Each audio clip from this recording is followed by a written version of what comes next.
One of the things that I absolutely love about living in eastern Idaho is the proximity to Utah. Right now, I am in Salt Lake City, Utah, and I absolutely love it. I came here for the weekend on vacation, and I actually used to live in the Salt Lake Valley for several years of my life, so we came to visit the beautiful mountains and some family. And so I figured I would talk about the differences between Idaho and Utah, because I know a lot of people are considering both options when moving to a more conservative state. So in this video, we're going to talk about 5 key differences between Idaho, eastern Idaho, and the Salt Lake Valley or the whole Wasatch Front. You ready? Let's go.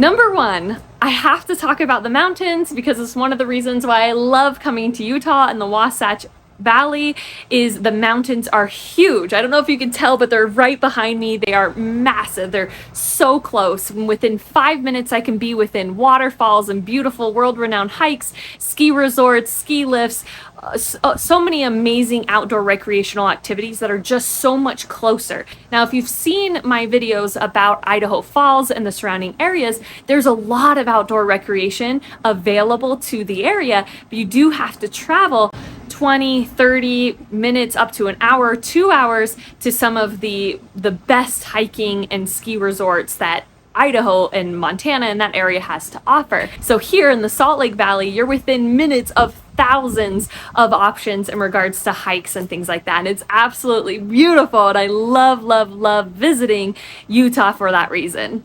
Number 2, we got to talk about the traffic. So Utah has significantly more people than eastern Idaho. And so the Salt Lake Valley has 2.7 million people from the whole Wasatch Front. That Ogden, Utah, all the way down to Provo is 2.7 million, whereas eastern Idaho has just shy of 500,000 people. So you will feel the difference in traffic, waiting in restaurants, getting places. In Idaho, if you go to a restaurant, I almost never have to wait for a table. If I do, it's only 10-15 minutes. Whereas in Utah, every restaurant we went to in the Salt Lake Valley, we had to wait for 30 to 45 minutes just to be seated, and then another 30 to 40 minutes to get our food. And don't even get me started on the parking. The parking was absolutely horrendous. When you're in a more urban environment, there's things just kind of stuffed in every corner, which gives you more options in regards to restaurants and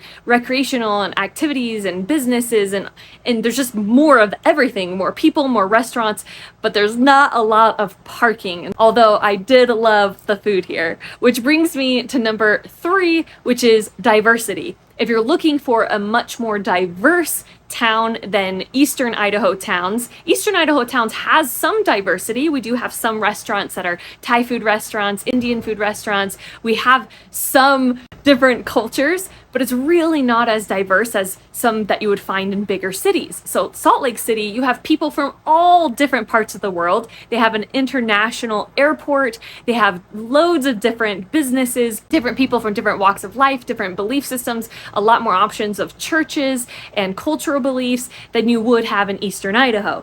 A phrase that people often say in eastern Idaho and in Idaho Falls is that people believe the same, they vote the same, and they look the same. And so it could be eastern Idaho is lacking in diversity, whereas Salt Lake City definitely has a lot more.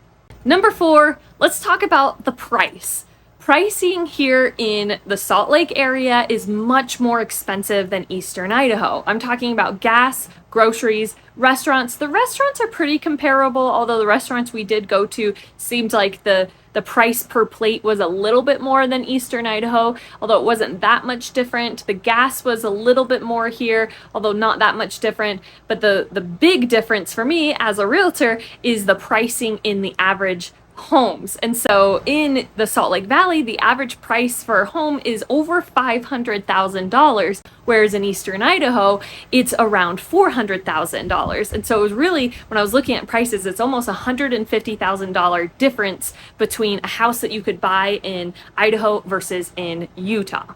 Number 5, let's talk about the weather. This is a hot topic when considering Idaho or Utah. Because of the snow, people always want to know how cold does it really get. In Utah, it is much warmer than it is in eastern Idaho, although I think the Salt Lake Valley actually gets more snow than eastern Idaho, even though eastern Idaho is colder.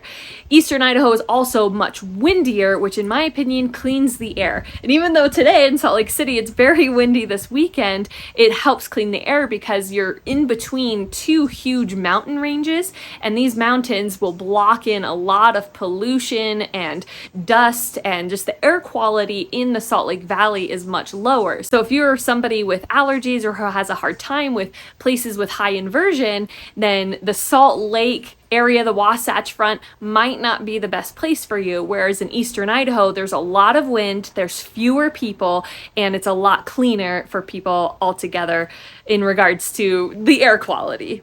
Overall, Utah and Idaho are both amazing places to live. Utah, I would say, is a little bit more liberal. It's leaning more left these days than it used to. Idaho's leaning more right and seems like they will continue to lean more right and conservative. It is much, much smaller, fewer people, slower pace, cleaner air, but a lot fewer amenities, a lot less diversity, whereas the Salt Lake City area has a lot of diversity, a lot of amazing food, amazing businesses, but it is jam-packed with people and traffic and poor air quality. So it just depends on kind of what you're looking for. There's definitely pros and cons of wherever you live. And if you're leaning towards the eastern Idaho area or Idaho Falls specifically, check out my channel, The Life in Idaho Falls, because I have a lot of different videos, especially the pros and cons list of living in Idaho Falls, which might be helpful if you're considering where to live or if you're just interested in learning more about this area. Well, that's it for this video. If you are looking to move to the eastern Idaho area, my name is Annika Wilder. I'm a local realtor there in eastern Idaho, and if you're thinking about moving there next week or even next year, give me a call, shoot me a text, or send me an email. All my information is in the description below. And if you're new to my channel and you want to know all there is to know about life in Idaho Falls, hit that subscribe button and that notification bell, and you'll be the first to know about all things life in Idaho Falls. Okay, we'll see you next time. Bye.